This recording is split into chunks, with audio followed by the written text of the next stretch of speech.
Missionary Sahib and also Niyaz. I was told to actually go through the book study for this week. If there's anyone watching, then this is for you. Anyone comes in, we'll open discussion up, but so far it's just going to be me. The book we're reviewing is Ahmadiyya, or the True Islam. We were on page, I think, 36, but the way the book's organized, there are multiple objects of religion that are discussed within the book. The first object related to man's relationship with God, and the one that they told me to do was the second object of religion, which is morality. So with morality, the very first thing we have to understand is how is religion even involved in morality? And I'm going to go through a section and then review what I think the section's dealing with, and then discuss it a bit, and then go on to the next section. So right now I'm actually on page 164, and it reads, the second object of religion, and its morals. The second object of religion set out above is in fact a corollary of the first. A man who attains to a complete realization of God would naturally eschew immoralities and evils of all kinds, and conversely, the more a man is involved in vice, the farther away he is from God. The Holy Quran says, those who sin in ignorance, meaning that the real cause of sin is a lack of true knowledge and realization of God, which is self-evident truth. A sensible man will not knowingly thrust his hand into fire. So, of course, it's talking about that those who sin do so out of ignorance. This is one example of that. And he will not, a man who won't thrust his hand into fire, he will also, who is sensible, will not eat food which he knows is poisonous. He will not enter a house which is about to fall apart, and he won't put his hand into a snake hole, etc.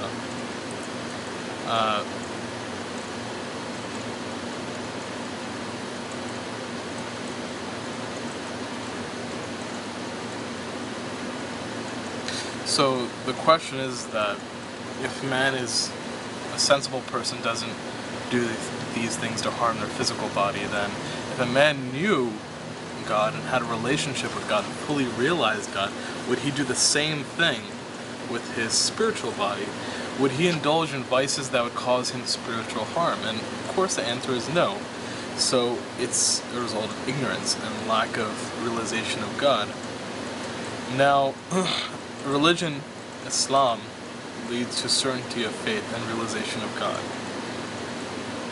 and will move to increase the, I guess, not increase, but perfect the moral state of its followers.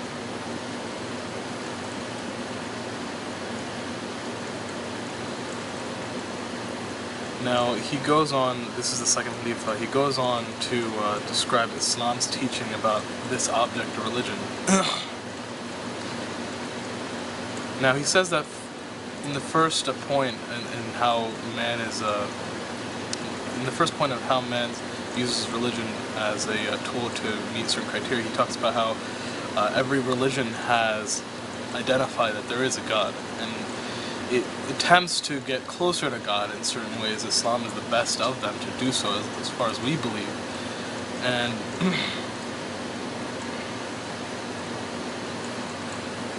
he talks about basically how to compare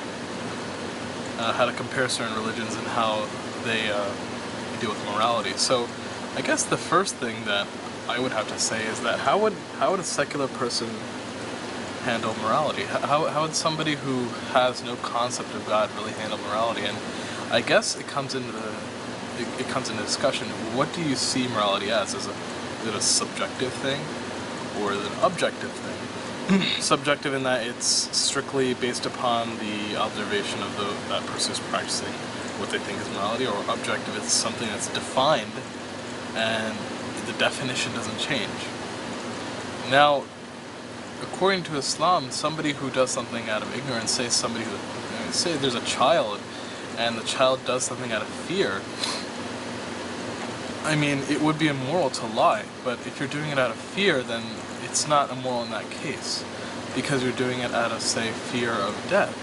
You're protecting your life, and that's something a sensible person would do.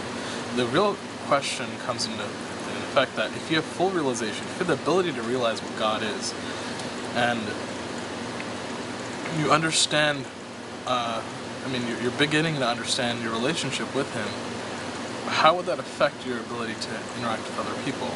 So, I mean, before you even go into thinking about that, the first thing you have to understand is that first, we as creation have a realization, and at least we are pushed to having a relationship with God through natural means, meaning that we all wonder where we're going to go after we die, and we wonder where we came from.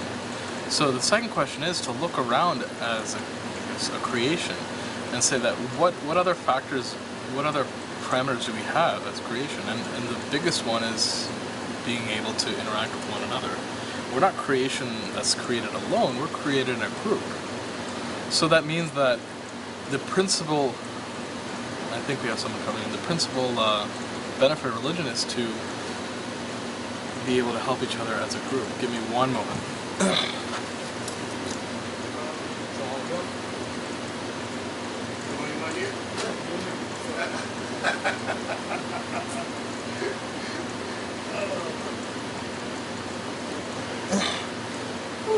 Take a seat. Sit down.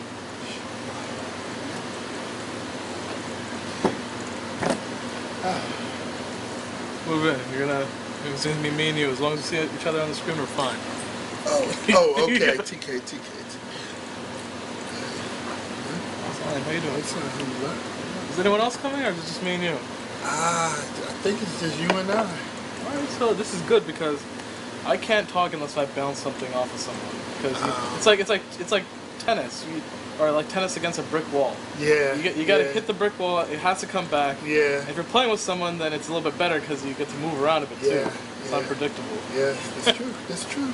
So I mean, what the topic for today was, it was morality, and namely the first topic we had was man's relationship to God, and then the second topic is, I guess the second object of religion is how man interacts with one another in terms of morality. So what I'll do is this: I'll ask certain questions, and you don't have to go into detail. Just going to be basic, and just so that we can explore exactly how somebody would logically come to realization of morality is if they have an understanding of God.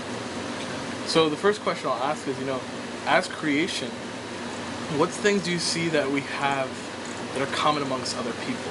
Like, for example, as creation we reproduce, right? That's one thing, right? But what other things do you see that are common amongst humans? We all need somewhere to live, shelter. Shelter. I would say food. Yeah. I would say, this may be a little, but I would say marriage. Marriage. It's required. Yeah. Well, male, female, at a certain point of your development, you desire the opposite sex. Yeah. So we're created in this physical universe, right. And we require, for example, food and clothing to exist alone. Right. But then to reproduce, we require another person. That's right. Yeah. There are other animals that don't require other people to reproduce. They just reproduce on their own. Right. But I guess it was advantageous for us to reproduce with one another. Yes. And if you look at it, the reason why is because out of reproducing with someone who's a little bit different than you, your offspring have a higher chance of surviving. Yes. Because say if you have like a disease or something and your wife doesn't have disease, you reproduce, there's a chance that that disease from you will be wiped off and your offspring will carry something new that It's true. It's like having two toolboxes and right. They're missing like certain pieces of tools. Once they get together, you got a better toolbox than you had before. So I mean, we have selfish desires, which is like food, clothing, shelter. Also ambitions of what we're going to do in this world. But also we have social desires too. So marriage is one. So humans. I mean, would you say that humans are? I guess the first object of religion was our relationship to God. Right. I guess morality is our relationship with one another and also ourselves, because you can do something immoral and you can be completely alone. Right? I mean, like people can, for example, take drugs. That's one thing. But I guess, that's the thing. Are we truly ever alone, really? Though, because even Even if you take drugs, you're affecting someone else by doing so. Right. It reminds me of how Allah says in the Quran, He created us in tribes and sub-tribes so that we can learn from one another. So even someone that has a drug habit, he or she eventually find other people Yeah. that have that habit or greater habits that keep them going. Yeah. Because one day one supply may be low, but the other supply may be high. You know what I mean? So it's like a vicious cycle, you know? Yeah, because I mean, actually, drugs is a good example because what happens eventually is that somebody who's using doesn't focus on help. You know, they don't really care much about themselves at one Right. point. At that point in time, they're not going to care about other people either. That's right. And if it comes between using and respecting someone else's property, they're going to steal someone else's property Oh to yeah. use. For sure. So I mean, I guess really morality, it's our interaction with one another. Right.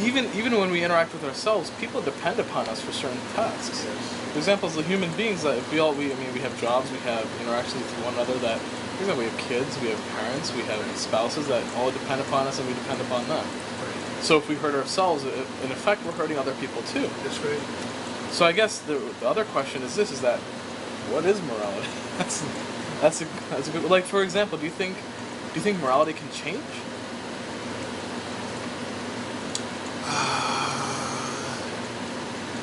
I think morality can change depending on to protect the morals of the people, for example, in the community.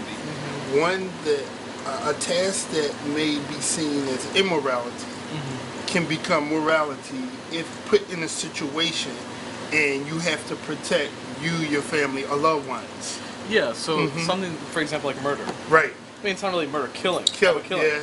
If someone's about to come into your house and they're about to, they have weapons and they're considering to rob you, but at that time, I guess that's conditional. But at that time, no matter what, everybody will agree that if somebody's trying to kill you, you have to defend yourself. That's unanimous. Yes. So I guess that's more of a situational for behavior. That's like emotion. Like Right. for example, there's always a place to cry. There's always a place to laugh. There's always a place to be happy, be sad. I guess that's just emotions. Emotions themselves aren't evil. Right. Even jealousy at that point in time, if it's expressed the proper way, Right. wouldn't be evil. It's just an emotion, but to get it out of control, Right. that's where Islam comes in and says that it's it's an evil. But I guess the question is like how, for example, how do you tell someone? How about this? Like society as it progresses away from God, what do they have to say? What is their? I guess what are they looking at when they say something's immoral? Very good question. What are they looking at? 'Cause, oh my God, in America, almost everything is homosexual. Oh my God.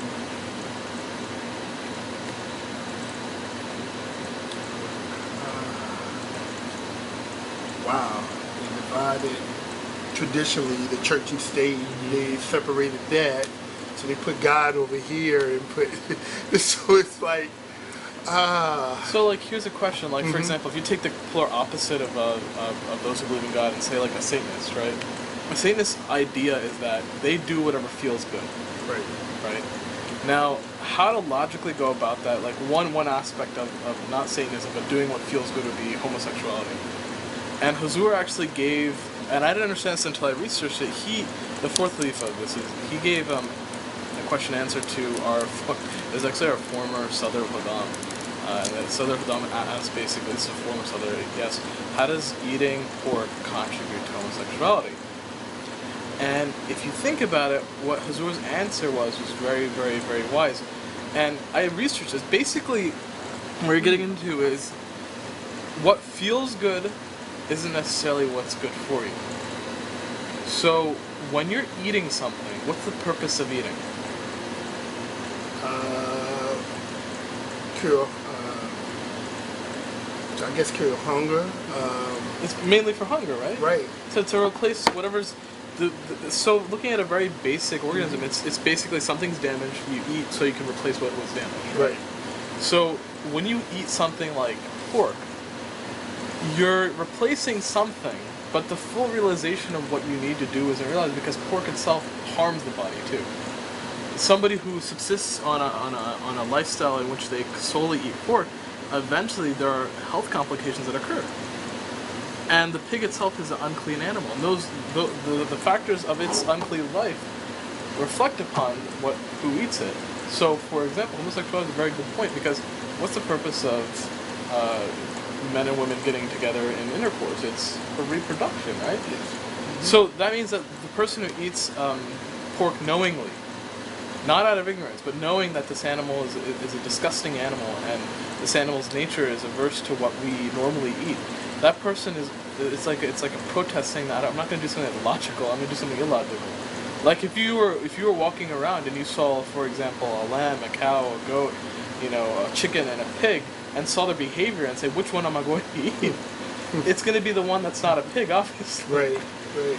But for the other example is this, like when you ask someone what's the object of affection, they're going to say it's, ultimately we reproduce before we can even feel what reproducing was. When we were organisms that were like small organisms, they reproduce, but they don't know what it is. Right. Like small, like say bacteria, when they reproduce without having any feeling. With them, it was there beforehand, but afterwards was the feeling of reproduction.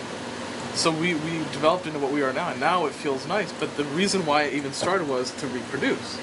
So the question is that when you're doing something like that, that's, for the sake of feeling good, you're focusing more on what you feel rather than what the utility is. So he was alluding that both are very similar. You're focusing on what you want to feel rather than what you need. Right. So that's, and that's where it came into the discussion of homosexuality, is that it's more about how is it immoral, because when you're looking at something objectively without any feeling about it, you're saying that they're just doing some action that has no benefit other than what they perceive as good. There's some, like for example, eating a pig. If you're starving, of course, but that's food. But in that case, they think they have affection, they think they have love amongst one another, but in fact, there's nothing that bears fruit out of that. Right. So that's where it really comes into question, is that when you look at something immoral, it's not that the entire thing is immoral, it's that the base foundation of it is immoral. Right. So I guess the question is that, like for example, do you see any? Can someone say that if they don't believe in God, that they're a moral person, really? Or that's a real question about it. To me, you can't be moral without believing in God. How can you be moral and not believe in God when He sent messages to different people at different times to bring them back to morality? So I guess it's a matter, though, again, what you call immorality versus morality. So, I guess there's different stages of it. Like, for example, say somebody who does something just so other people see it. Mm-hmm. Just for that fact. That means that what they're doing isn't based upon what is moral or not moral. What they're doing is based upon what other people see. Right. So that person at that stage, if nobody's watching, they have no reason. Their prerogative's gone. Right. Meaning that they only do something when somebody's watching. When nobody's watching, they're gone. Right. So that person, there was no real morality there. It was just them helping other people when people are watching. Let's take, that's one example of somebody who's, it's like a fake, artificial person, right? Mm-hmm. So what about a little bit more detailed example? What about somebody who's doing something good for the principle of it, but they don't believe in God? Like, for example, you don't lie because you realize if you lie and other people lie, it's going to cause disharmony in the society. But you don't necessarily believe in God. You don't fear God. You don't have any understanding. But you're not lying out of the rule that you set. But I guess the question is that who sets the rule? Like, what's the rule even come from? Mm-hmm. Like you're just worshiping a rule rather than worshiping the actual. So the rule can change over time. So anyone can make it so it's not that big of a deal to lie if you're not in a situation that is that permanent. For example, like a white lie, they call that, right? Right. So that's the real question. Have you ever seen examples in your life where people who were like who were moral only when it benefited them? Yes. It's probably Mm-hmm. in America. It's a big thing. It's a big thing, yeah. Like you'll see people who drive, right? And they're really nice out of the car, but in the car, they're completely a different person. Yeah. They had, yeah, they're right. We call it a lot of times a swag. You know, their swag or their personality totally changes. You're right. It's like the car made them something that they weren't when they were out of this car or didn't have this car. Yeah. And the same with clothing. So with them, their moralities change upon where they are, who they're around, what they're a part of. For example, somebody who's, somebody who's in a situation where other people are stealing, they don't feel that bad that they're stealing. Right. If there's somebody who they don't really believe in God, they don't have a moral compass, they don't really feel bad. But if somebody who, conversely, if they're in a society that forbids stealing, then of course they feel bad stealing. Right. But it's based upon their emotions and feelings, not based upon anything concrete. So it looks like when I was actually reading this, the second Nephi was giving a point that the second object of religion is how people interact with one another in morality. So what are good morals? What are bad morals? What defines them?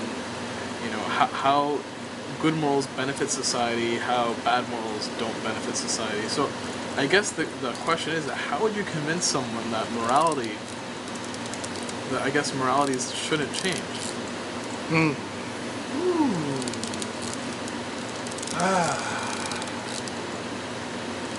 That at the end of the road, we all will have to be judged by God. Yeah, but I mean, what about somebody who doesn't believe in God? That's the question. I believe when we are all in certain situations that no one else can help us. Yeah, I mean, when an atheist is dying, they're gonna say, "Oh God." Help me, God, yeah, or God. I really believe that, you know, because what else do they have to turn to? Exactly. Yeah. But I mean, so look at it like this: what are the consequences of morality changing? I guess that would be the way to talk to them about it. So, if morality changes over time, and you can make people think that, deceive them to think morality can change over time, I guess that's one deception that somebody has, and they carry it throughout their lives. But would that person be somebody? For example, when there's something bad that happens, and there's always somebody who can figure out how to benefit from it. Right. And there are opportunistic people. Right. And religion protects us not only from problems that come within, but problems come outside too. It's a way of interacting with the community to create harmony. So I guess the question is that if somebody's opportunistic and they see people who have the concept that morality can change, how could they benefit from that?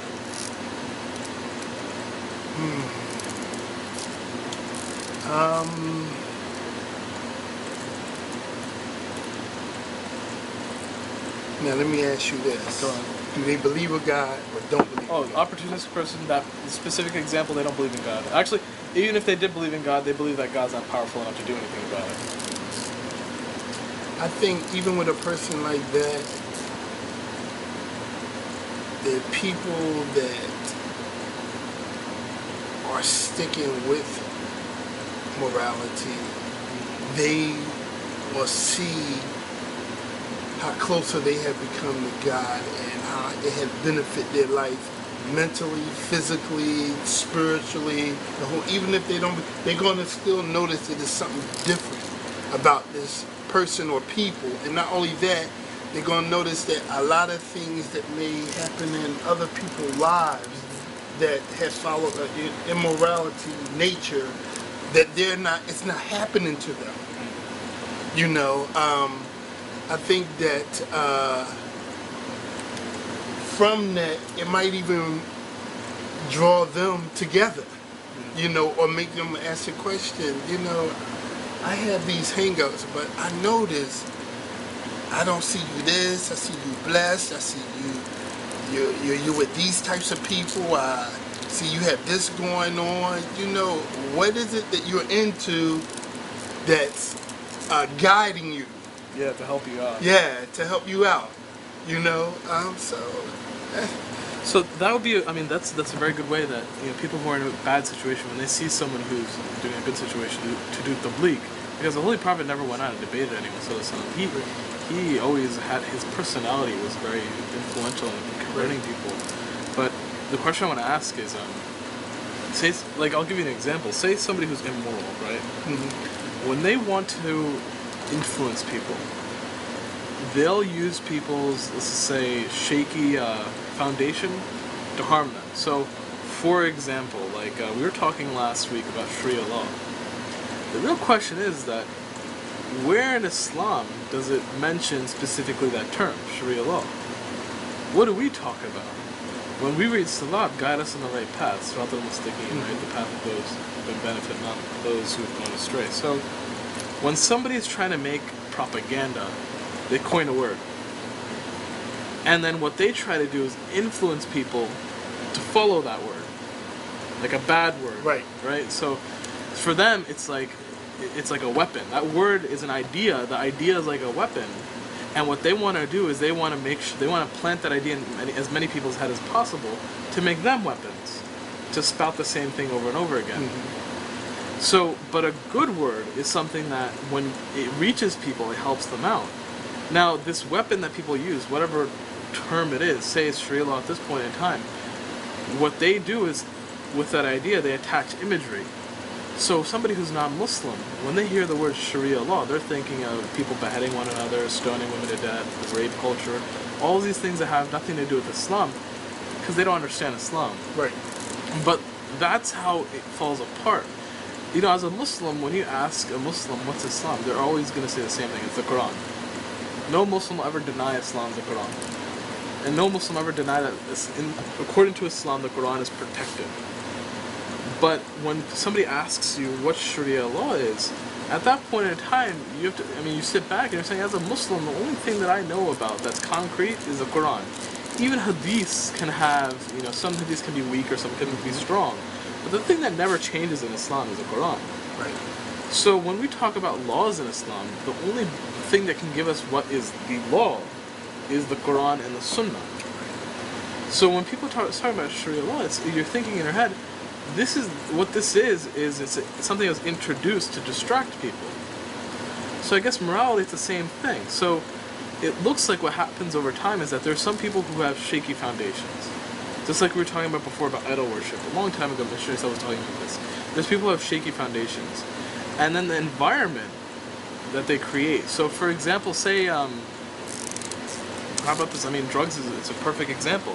So you have someone who cares more about what feels good rather than what is good, right? So they have a personality that they're developing about, I want to feel good.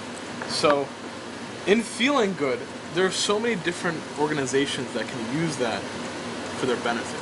So, one of them would be gambling, right? Mm-hmm. So because people have the concept of greed, they feel good when they get things. So they are willing to risk what they have to get what they don't have. Right. So the person who owns the casino, that person's found their sucker. So that person's found, and if they build their own little, mini society around that, what they do is they create a situation where the person is bound to fail, right? Because the house always wins. Right. That's how casinos work. Yeah. The house always wins, no matter what. And they understand what they're doing. They're not gambling with their own money. Someone else is gambling their money. The casino never is. Right. Right? So at that point in time, they want to create a system in which this person remains like this because it benefits them. Right. So this person remains like this, and in this person's head, they don't see gambling as that big of a deal. Because, their morality over time can change. But somebody benefits off of it. Another example would be drugs. It's easy. Once you see somebody who has an issue, for example, it always starts off similar. Somebody who's addicted to small things that are easy to acquire that are legal. Right. Like, for example, you got cigarettes and you got caffeine, right? Those are the two legal drugs that people can buy anywhere.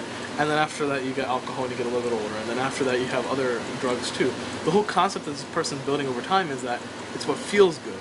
Right. Right? So the thing is, the person who makes the drugs, to them, this is their new population. Mm-hmm. So the question really comes in the matter is that when people start legalizing drugs, what are they really doing it for?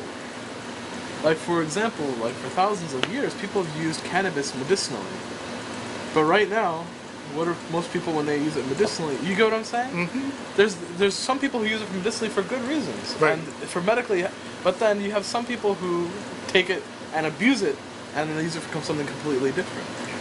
And there's examples like this. You see that people take advantage. So the real question is that, like, do you have any examples, I guess, in your life or in the lives of people you knew, in which you saw that somebody's moral compass has changed, and because of that, they've been harmed from an outside source or internal source? Have you seen that in your life? Any example that you know of? Actually, I have. Yeah, I have. Someone very, very, very close to me.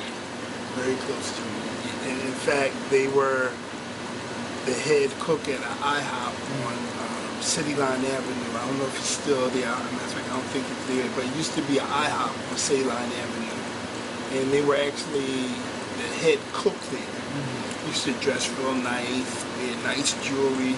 Met a female, and she got high, and he started getting high. Lost his job, sold his jewelry, started robbing people, and to this day he's in and out of jail because he could never recover. He go to a halfway house, as an adult, you can leave anytime you want to. He never ever finished the drug programs, so it's like. So that's the sneaking whispering. If you focus on that, every time somebody goes in a situation in which their morality, which their moral compass starts changing, there's a couple things that occur. One, their relationship from God, they start separating from the relationship with God. And when they start separating from God, the guidance goes astray too. So these people become astray. And because they're astray, what happens over time is that Shaitan is that sneaking whisper. In the very beginning, it's like, it's not that big of a deal. It's, at this point, I'm using because it helps me do my job better. Right. It starts off always like that. Mm-hmm. I do X, Y, Z because it helps me do X, Y, Z better. Right? I drink coffee. I drink coffee because it makes me wake up, and everyone does it. Everyone make me alert. It makes me alert. Yeah. I smoke because it does this. Because it helps me focus. There's plenty of things that people do, but as the question continues is that when people do this, they're creating their own concept of morality. It's subjective. So what occurs is that after they listen to the whispering, if morality was something that could change over time and could still be stable, then the society itself, if this was the case, then every time society becomes more immoral, I guess by our standards, but by their own standards they think they're doing okay, they should still survive. Right. But every society has the same end. Right. The Egyptians, they fell apart. Yeah. The Babylonians, they fell apart. Aztecs, they fell apart. Yeah. Every empire fell apart, and it's always the same cycle. You got in the very beginning, you got people who had to do the right thing because it was the only way they could survive. Right. They had to make sure everything was strict and disciplined because without the strictness and without the discipline, nothing would survive. Right. So they're doing it out of bare necessity. They're the pioneers. I mean, back in the old days of America, when people were in the West, and people were in the frontier, if they did not have a strict way of doing things, then the entire group would be in trouble. So, that's the way things work. Right. But then over time, people have, when they establish, when you get nice and comfortable, people start changing. Right. You get kids who are born and they don't understand the same struggle of their parents. Right. So in their minds, they're seeing, what am I missing? And, what do I need to do to feel good now? Because that's the only emotion I feel. Right. I don't understand what it feels like to struggle or to work hard or to fail but then come back and succeed. So the only thing I know right now is that I don't feel good and I want to feel good. So eventually, a couple generations down, you'll get people who are, let's say, a little bit lax in their discipline. And then you start getting these generations of people who say that, okay, my object in life is not to survive anymore, because we all survive easy. My object of life is to thrive. And if that means I have to step on someone else to do it, I'll do it. That's when you get those opportunistic people. The people who own the casinos, the people who own, who deal hard drugs, the people who, who are in lewd media, because they see for me to get what I want, I got to prey on other people, and I got to step on them. Right. And then over time, what happens, in their mind, they don't see themselves as immoral, and in their mind, what they see is money. And the general society, They're prey. So, I mean, the real question is that in America, this is what I see so far. Do you see this, where you see people who influence society in such a way because they know what they're doing is making people into suckers, but the people grow up thinking it's normal. Like, for example, kids who take loans for school. They grow up, it's a normal thing, but they're $200,000 in debt, and they owe money for the rest of their lives. I mean, when you were younger, and you went to college, if you wanted to go, it was what, say $2,000-3,000 tuition. Now it's $40,000 a semester. And you know, that's one of the things I was listening to the Democratic National Convention, and they were saying one of the ideas that Clinton wanted to bring, that if you make less than I think it's less than $25,000 a year, you go to college for free in America. You know, and it's like that. She's gonna grab a lot of votes with that. But just that idea, again, planted in people's mind. When people have kids now that they're struggling with, how am I going to help them pay their tuition? How am I going? Then you gotta have housing for them. Then they have to eat. I mean, it goes on and on. So just that idea, that's such a strong idea. Where Trump, man, this guy, man, have you seen his ass, man? Trump, oh my God, this guy, man, I don't know. You know, but again, you know, like you say, ideas and images. Yeah. You know what I mean? That's an idea and an image that growing up in America or being an adult, even you've been here a year and you have kids or you know someone that's trying to go to college and you think about how high tuition is and you ain't even added up the expense for books or materials, period, you know, so. But, you know, that comes in a good, like, for example, when you get two people who have opposing viewpoints in America nowadays, the way they're taught to communicate with one another, first, they learn from seeing other people do it, right? So those who are Democratic and Republican, they see how to communicate from other people who are Democrat and Republican that communicate. And also, they model their ways off of what also makes money, too. Right. So that was one question I wanted to go into. Have you always seen that when people start debating, it's not that they don't debate and say that they care about what's good or bad. They debate and they always assume they're right. Right. And when they debate, you can see it written on them. They do it not because they care about helping other people. They care more about what is seen, perceived to be good, and what actually is good. They'll do something because it's like pandering. It's like somebody who says, "Oh, I love this." They're lying out of their teeth, but they only do it because the people they're around will be impressed because of what they say. So that's a prime thing about politics. It's always made me laugh. Is that, I mean, I'll describe something. Nowadays, people don't know this, but in politics, there's laws that are passed. That means that any corporation can finance as much as they want to a candidate without being restricted. What that means is that if the corporation wanted to, they could pay directly into a campaign, influence the decision of the campaign, and then basically pull the strings of that presidency the entire time they wanted to. And before there was a limit, you couldn't do it. But I think after 2008, I forget it, like 2008 or 2012, that limit was destroyed. And the reason why people are concerned is that means anybody who has money can say that you don't say something I like, you're gone. You say something I like, you stay. At that point in time, these people, who do they really work for? The way the United States was designed, originally, the way it was designed is that it was somebody for the people. Right. And then now, the people have no say anymore. Right. People don't have their own, you know, the civil rights of normal people are gone. Right. At this point in time, the only thing that talks is money. That's right. So that's the thing. The morality has changed now. People don't really care because they're not aware of how it's damaging them. So that's where really religion comes into effect. It's saying that the reason you should care is because this is the reason why you're going to get damaged. And you were right before, because what's going to happen eventually is things will get so bad that the people who are righteous will look like people who are walking through fire without any problems. And normal people will be like, how are you guys doing so well, even though you have the same problems as us? What's helping you that we don't have? And the only thing that we have that other people won't have at that point in time is a strong connection to God. You'll see this a lot with the Muslim societies of America today. For example, when we went out to the Penzlinian Festival, we asked the Muslims, what's the one thing you would like to see amongst the Muslim community? They said unity. They have no unity at the moment. They have no Khalifa. They have no group leaders. They're all different mosques separated about.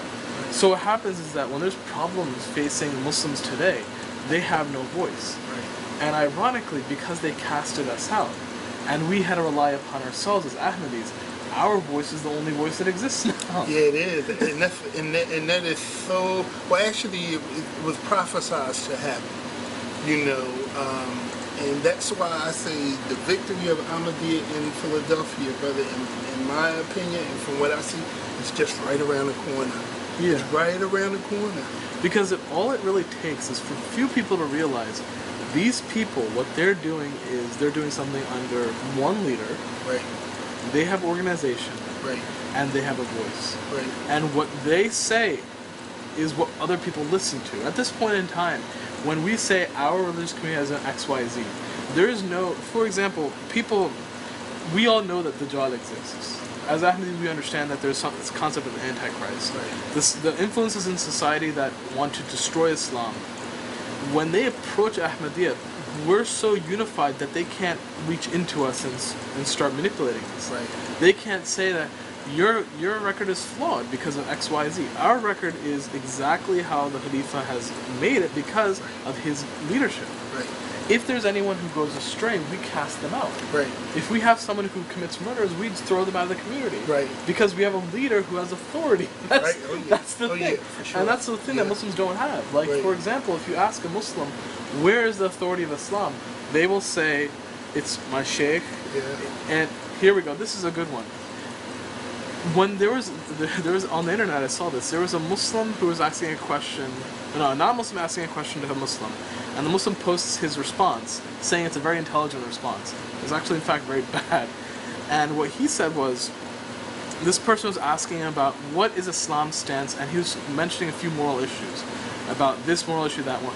And this person said, I don't have the ability to judge because I am not of this XY teacher who has a certification. Wow. His perception is that in Islam, you have to have some sort of education given by some sort of school of thought in order to give an opinion about a matter, in which there is nothing in Islam that says that. And the reason why is because all Islam is what's in the Holy Quran, and the Holy Quran has not given anyone the authority, save that of the successorship, the Khilafah, to talk about Islam and teach Islam. The only thing that the Quran says is that we will give successors among the Muslims on the earth, and that's talking about Khilafah. And that successorship, after Hazrat Abu Bakr and the three Khalifas after him, it was prophesied it would go away and then it would come back with the precepts of prophethood. So when these Muslims talk now, they talk about authority, and their authority has no ground. If you ask them, where is this listed in the Quran that this exists, that you can't interpret the Quran? Where is it listed that you can't talk about Islam without having a degree in Islam? That doesn't make any sense. Because why would Islam even exist then? Right. Who's giving out these degrees? Right. Who's stamping them? Huh? Right. Is a stamp something that was sent down by God on a rock that you have to... Where are these things coming from that we're speaking of? There's no priesthood as Islam. There's imams who lead salat, but that's different. But in Islam, there's nothing that says that I am categorically better than you as a Muslim to judge Islam. The only thing that exists in the Holy Quran is it's what we know and what we feel, but at the same time, our research is based upon what we see. What Allah allows us to see, more importantly. So at that point in time, it was very infuriating to see this, and it actually made me understand where these Muslims are coming from, because they have no authority. The reasons why people can step over Muslims nowadays is because they don't have one person to say, this is wrong, this is right. Right. They don't have a leader to say that. And the reason why Ahmadiyya is so strong at this point in time is because if people want to say, for example, go ahead. My mom said.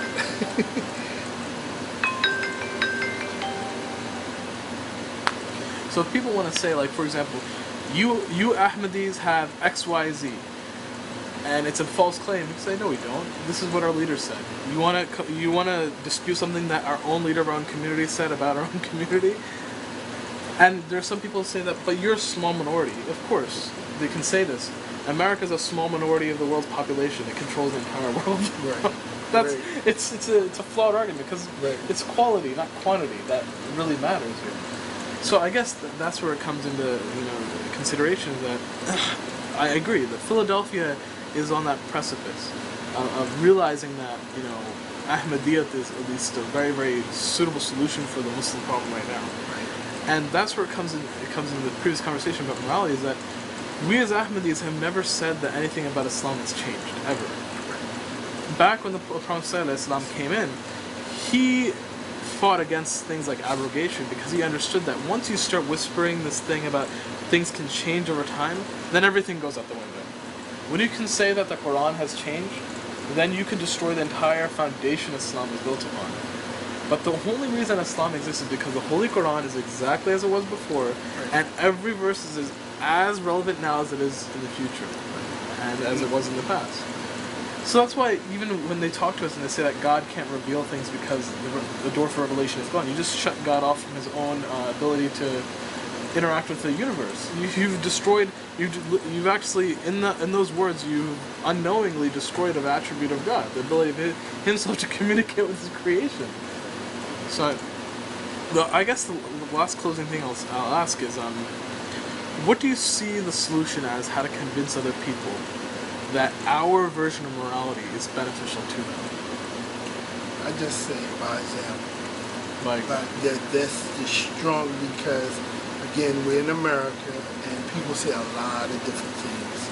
But I think if you hold strong to your example, first of all, hold strong to Khilafah. Yeah. That's the most important thing. And just try to set a good example. If they have a good heart and Allah choose them after you've taught your camel, you know, they will find an interest in you. An interest in you should bring them to Khilafah. yeah. That's the only thing I see, brother. Yeah. So I mean, a moral ground that's consistent. When people see you, they don't see you do different things in different situations. They see that your morality has benefited your life, and then you're dealing with them. I guess your moral compass in dealing with other people brings people at peace rather than at. Because when people argue, you see at the same time they're not trying to help each other out. Yeah. They're always trying to down one another. Right. And that's the reason why arguing never helps. It doesn't help anyone. Right. You never seen an argument on TV where like, oh, I think you're right, I'm gonna change my opinion. Right. Because they're arguing their own egos. Yeah. That's what's happening. That's what with politics it makes me laugh because in the very end, all it is it's like there's a Jahiliyyah is a word, but there's a version of Jahiliyyah that I'm on this team, you're on that team, so automatically we're going to be enemies because we're on separate teams. Not that we're both on team person and we should help each other out. Right. We're on opposite. And that's why the Quran says that we've separated you so you may understand what it is to be united. Right. Because if it was that we were supposed to be united from the beginning, we wouldn't be different organisms, we'd just be one. Right. And I guess the good example of that is a human body. It's that it's all united in one structure, and everything has its purpose, and everything helps each other out for that purpose. And things are only destroyed when it harms the greater good. Things are only sacrificed when it harms the greater good. It's not sacrificed unknowingly. And the body will never try to destroy itself unless there's a reason why it needs to do so, like cancer or something like that. I guess in this case it'd be terrorism for the human problem. So Jazakallah, very good conversation. Yes. I think we have one more week until people come back. Yes. If you want to come by. Because inshallah the Jalsa this coming weekend. And Kaisab,